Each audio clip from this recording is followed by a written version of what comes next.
La respiration.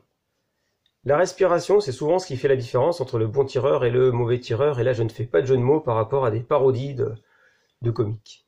Donc le bon tireur, c'est celui qui va respirer correctement.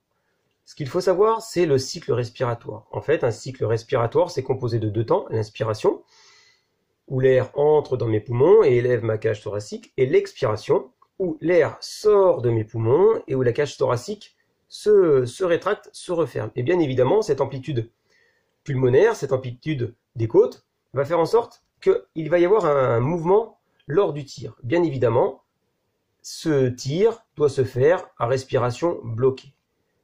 La respiration ne se bloque pas à n'importe quel moment, vous le comprendrez. Si j'inspire, que je bloque ma respiration et que je tire à ce moment-là, je vais être en inconfort étant donné que mes poumons sont pleins d'air et ils ne demandent qu'une chose, c'est de se vider. Donc là, ce n'est pas le moment le plus idéal pour bloquer à sa respiration.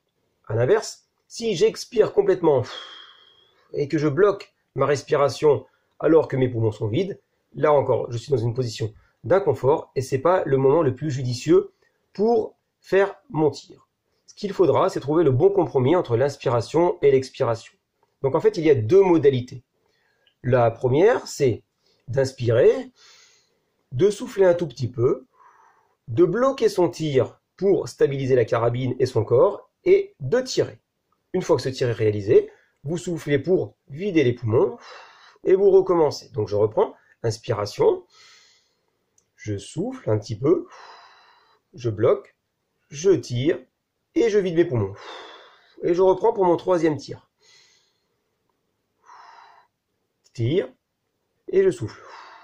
Donc, un cycle respiratoire par tir. Pendant ces cycles respiratoires, vous veillerez à ne pas casser le tir, c'est-à-dire que la joue ne se décollera pas de la carabine, le tireur restera la joue collée à la crosse et fera son cycle respiratoire tel que je viens de l'évoquer, en se décalant systématiquement donc de la gauche vers la droite ou de la droite vers la gauche, en respectant bien le principe de un tir, une cible.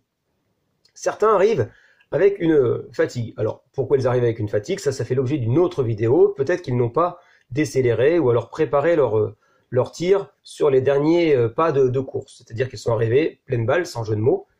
Donc là, ils auront besoin d'un double cycle. Le cycle double, c'est quoi? C'est je fais une inspiration gratuite, c'est j'inspire, je souffle, et ensuite, je rentre dans mon processus de tir. Inspiration, je souffle, je bloque et je tire. Et je recommence. Une inspiration gratuite pour récupérer en fait. Et ensuite, je rentre dans mon cycle. Inspiration, je souffle, je bloque et je tire et je vide mes poumons. Donc voici que vous avez bien compris que vous avez ces deux modalités de cycle, soit le cycle simple, soit le cycle double, pour pouvoir stabiliser le canon et le corps lors de votre tir.